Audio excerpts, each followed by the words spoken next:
Last time, we tracked the catastrophic failures of a learning agent escaping over the mountains. Now the amateur hour is over. Nancy Wake returns to the field, not to hide, but to command 7,000 guerrilla fighters in open, brutal sabotage. But behind the firefights lies a colder intelligence calculation. I'm Gavin Wilson, and this is the Contrarian Chronicles. Nancy Wake, Part 2, The Lightning Rod. When Nancy Wake arrived in Britain in June 1943, she was recruited by the Special Operations Executive, the secret organisation Winston Churchill had created to set Europe ablaze. SOE's job was to conduct espionage, sabotage and support resistance movements in occupied Europe. And they wanted Nancy Wake. She had 3 years of field experience. She knew the terrain, she spoke perfect French, and the Germans already knew her face. That last part is important. Hold that thought. Nancy entered SOE training, and here is where the legend meets reality. According to the official training reports, Nancy was a real Australian bombshell, tremendous vitality, flashing eyes, everything she did well. She was described as a very good and fast shot with excellent fieldcraft. But the same reports also note that Nancy was argumenting with the directing staff, missed multiple early morning runs because she felt unwell, and was once caught drinking and was temporarily dismissed from the course. She only returned after the intervention from Ian Garrow and a former evader she'd helped escape, who was now a colonel in SOE. The truth is, Nancy Wake wasn't a natural soldier. She was a journalist who'd become a courier who was now being turned into a commando. She complained about the silent killing training, the parachute jumps, the explosives, the long marches. One of her instructors noted that she argued constantly about the necessity of map reading. I ran promotion courses for regular units. In the modern military, training is difficult, but not nearly as difficult as it was 30 years ago, much less as rigorous as it was in World War II. You learn quickly there are 2 types of candidates. The ones who complain but perform, and the ones who complain and really struggle.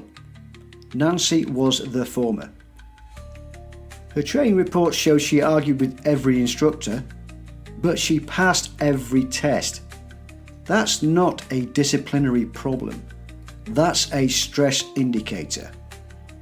She was pushing back because she was terrified, but she did the work anyway. Here's what the SOE saw that others didn't.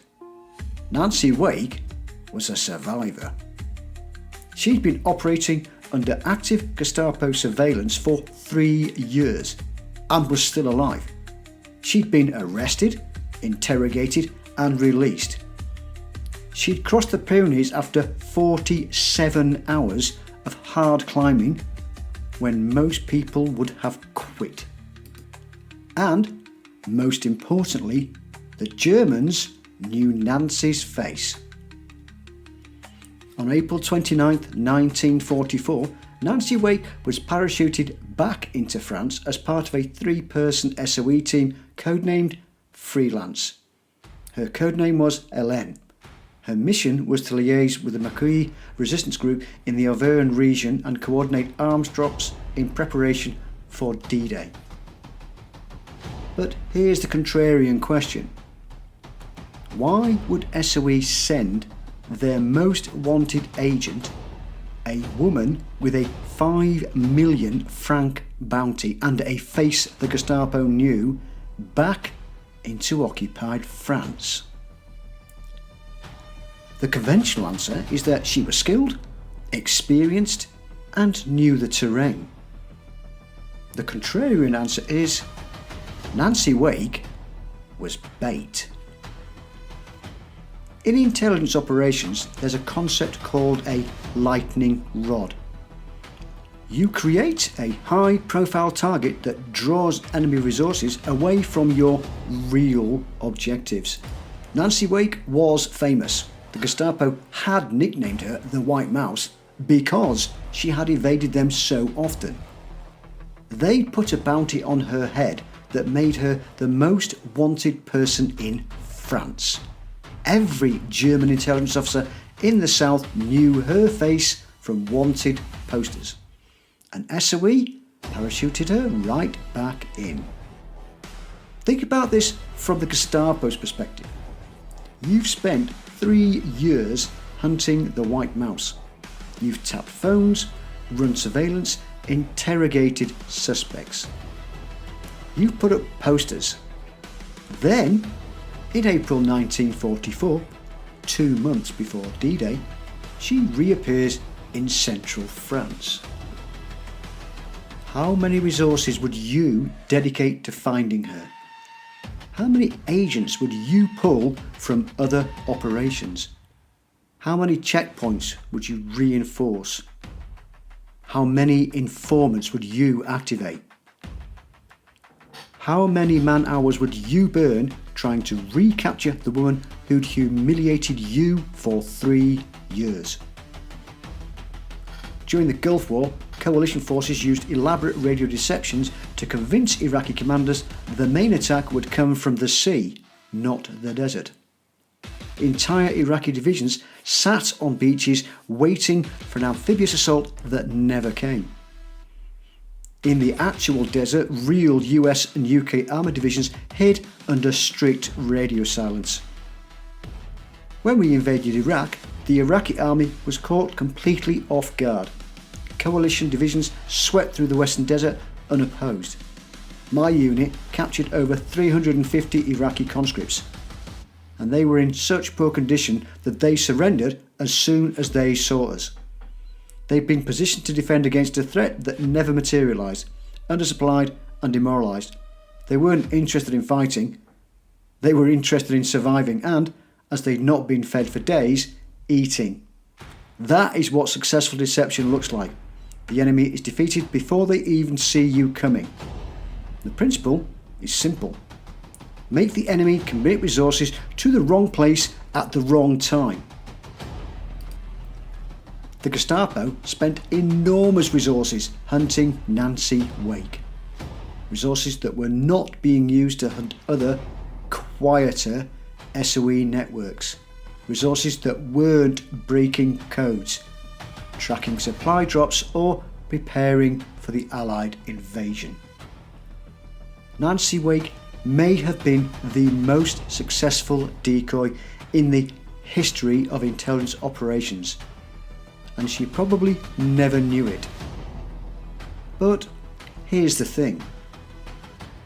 Whether she was bait or not, Nancy Wake was genuinely effective once she got to work. When Nancy Wake landed in the Auvergne in April 1944, Resistance leader Henri Tardivar found her tangled in a tree, her parachute caught in the branches. He remarked, "I hope that all the trees in France bear such beautiful fruit this year." Nancy's response, "Don't give me that French shit." Nancy had arrived to do a job, and she wasn't interested in romance. Her mission was to organise, arm and coordinate the scattered Maquis groups in preparation for D-Day. She was given command of approximately 7,000 fighters, men who had little training, less discipline and a deep distrust of foreigners, especially women. We see them here in the streets of Chartres, the raw reality of the resistance. They don't look like an army. They look like a problem. But under Wake, these disparate groups became a surgical strike force. At first, the Maquis refused to work with her. They wanted the money and the weapons SOE could provide, but they didn't want to take orders from a woman. Nancy had to prove herself. And prove herself Nancy did. Don't mistake her for a mascot. Nancy Wake was a pragmatist operating in a world of moral greys. When her Maquis discovered a young German woman working as a spy among them, the men hesitated. Social conditioning, the ingrained resistance to executing a woman, paralysed them. Nancy didn't hesitate them. She told them that if they wouldn't pull the trigger, she would do it herself.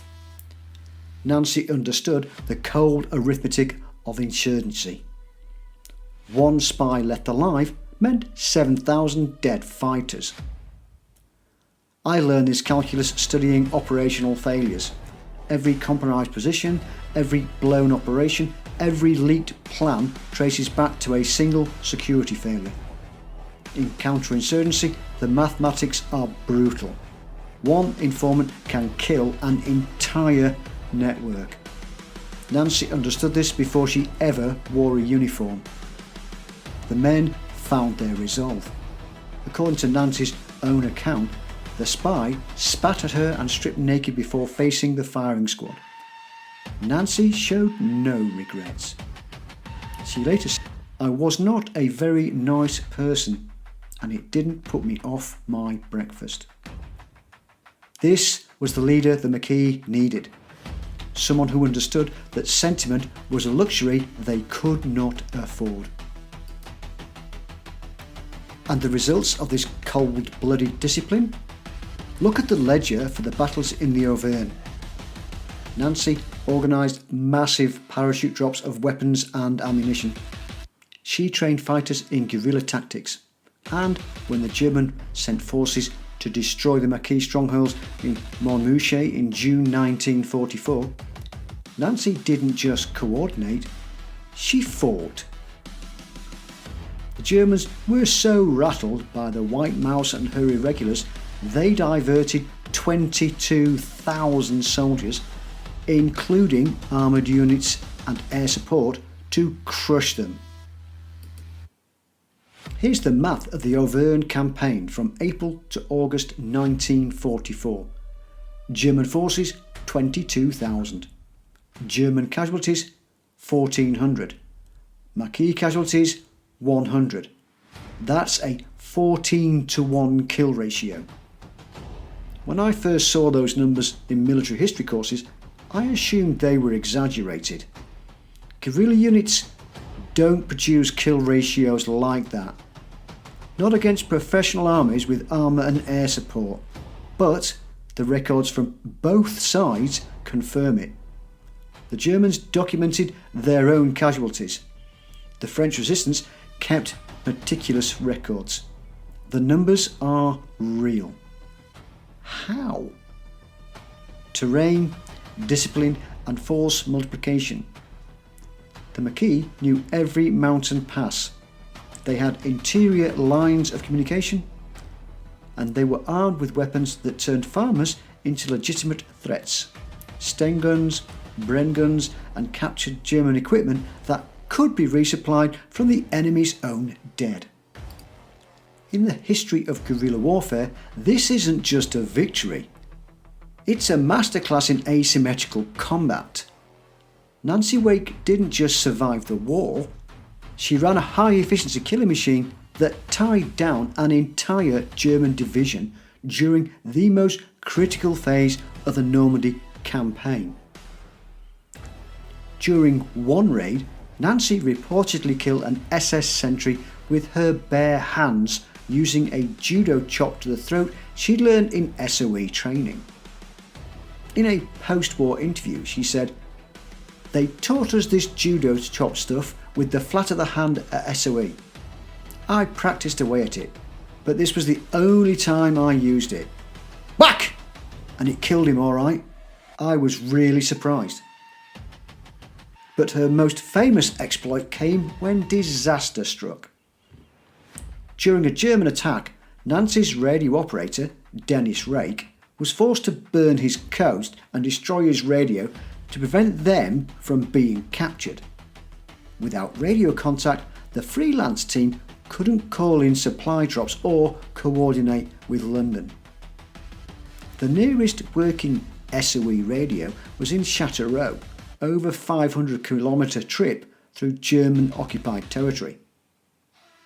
Nancy Wake borrowed a bicycle and rode it for 72 hours straight, crossing multiple German checkpoints to reach the radio, send her message to London and ride back. When she finally got off the bike, she later said, "I felt as if I had a fire between my legs. I couldn't stand up, I couldn't sit down, I couldn't walk." I once took part in a 24-hour march carrying full kit. By hour 15, you're not thinking clearly anymore. You're operating on muscle memory and spite. Every step hurts. Really hurts. The fact that Nancy rode a bike for 72 consecutive hours through hostile territory, negotiating checkpoints, maintaining her cover story, staying alert for patrols, that's not just physical endurance. That's operational discipline under conditions that would break most trained soldiers, myself included. When asked in a post-war interview what she was most proud of during the war, Nancy didn't mention the kills, the raids, or the medals. She said the bike ride. After D-Day, Nancy's role shifted from coordination to combat. Her Maquis forces engaged German troops retreating through the Auvergne, harassing supply lines and tying down divisions that could have reinforced the Normandy defences. By the time American forces invaded southern France in August 1944, Nancy Wake's resistance groups had become a genuine military force. Her friend Henri Tardivar was badly wounded and lost a leg. A 72-hour bicycle ride, a 14-to-1 kill ratio, and a wave of sabotage that drew an entire German army division away from the real D-Day landing zones. Nancy Wake had survived the combat and France was liberated. But as Nancy stepped out of the ashes of the resistance, she learned the true personal cost of her deployment.